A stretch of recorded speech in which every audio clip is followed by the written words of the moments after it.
that item inflation we had over the years and squished it all down flat, got the numbers in the game a lot smaller.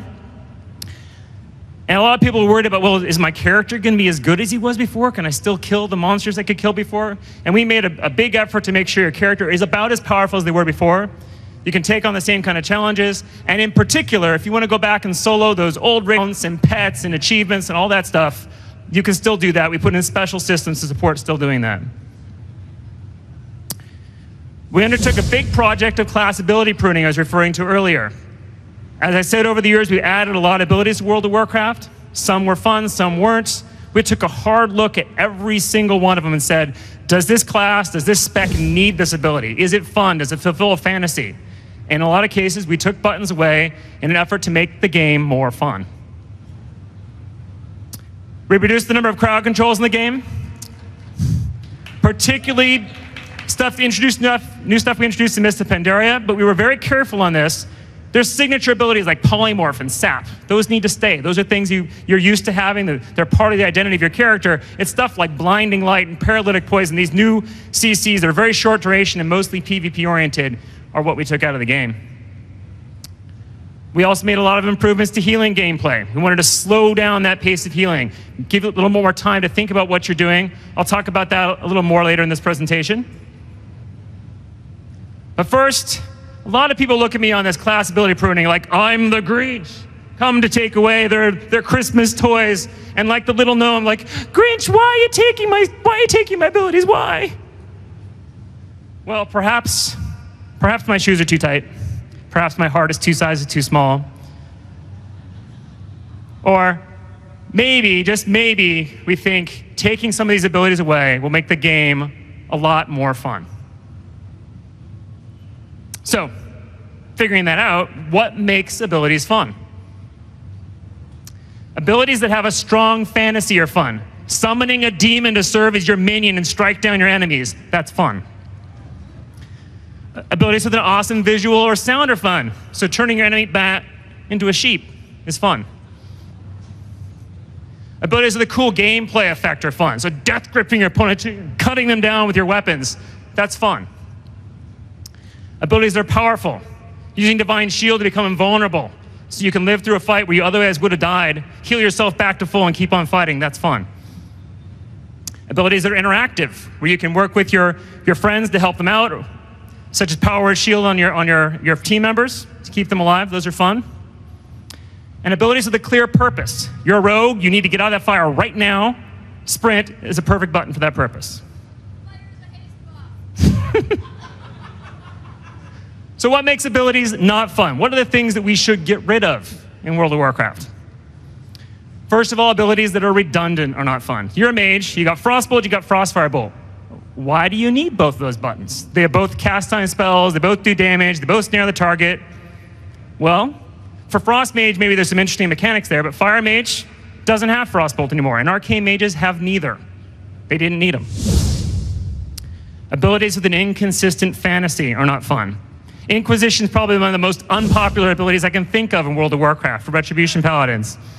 Right? The fantasy of a Ret Paladin is I wade into combat and I strike down my foes with that big giant hammer, not, well, I earn some holy power and then I put this buff on myself and then I can fight a little better for a while. It's just not fun. It doesn't fit the fantasy. It's not cool. Abilities that are too situational are not fun.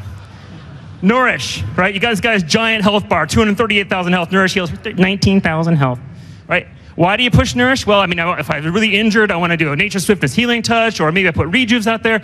When do you use Nourish? Well, I guess I got nothing better to push. I'll push this one, right? It's not a fun button. It's gone. Abilities that have been balanced to mediocrity are not fun. The best example of this in our game is Mortal Strike.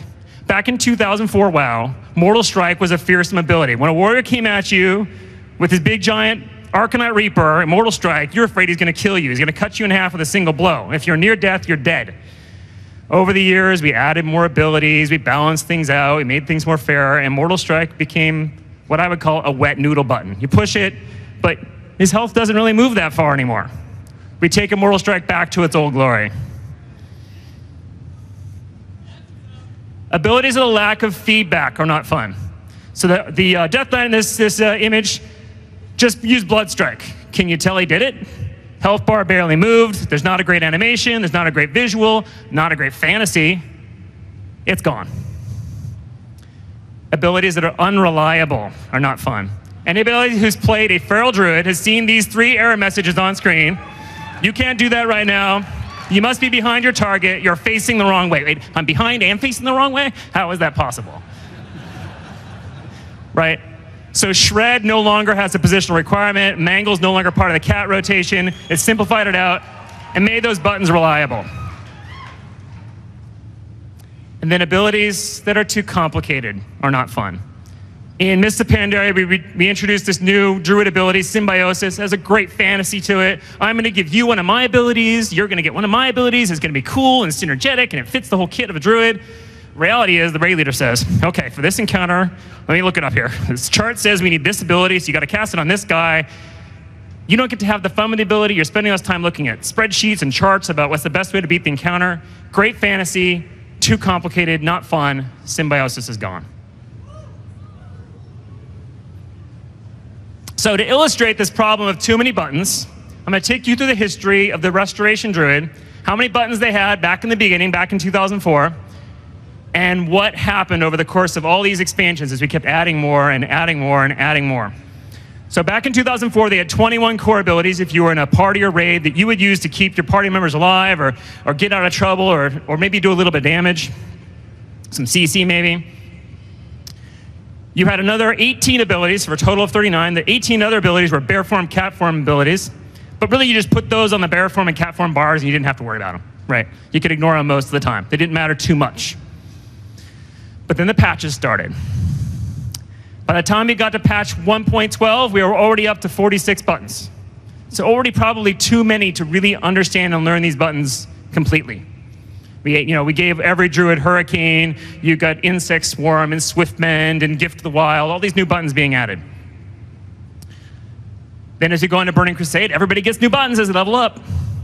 Some things are really cool. Flight Form is amazing. Every druid loves Flight Form, right? But did it really add a lot to get Maim and Lacerate? I don't know. Wrath Lich King, another 6 abilities come onto the Restoration Druid. You got Tree of Life Form now. You got another 5 new buttons, right? It's getting more and more things that you have to keep track of. Where do you put all those binds in your bars? I don't know. There's just too much stuff. And around this time, we started to get some really worrisome feedback. We had people who, yeah, they played early in Burning Crusade, but they took a break. Something happened in their life that made them go away. Military service, something in the family. They came back like, I can't figure my character out. What all these buttons do? I don't know how to do it. And they can't figure out how to play the game. And all these situational buttons, like when do I use this one? When do I use that one? And they're confused. They're going to third-party websites to try to figure it out.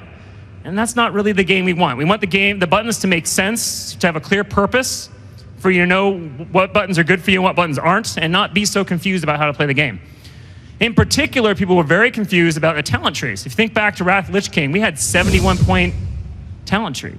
Huge number of talent points you could spend, 71 points of talents. So we decided to simplify the talent trees for Cataclysm. Cut it down to half as many. And we're going to try to get rid of some of those situational buttons you don't really need. It's going to be better. It's going to be less complicated. How do you think we did? Cataclysm, 57 abilities. Damn. We completely failed to reduce the number of buttons we had on your bars. It got a little bit easier with the talents, so you had half as much to worry about there. But you still have all these buttons you got to figure out what to do with. Now, some of them, they're becoming cooler buttons over time, but still, too many.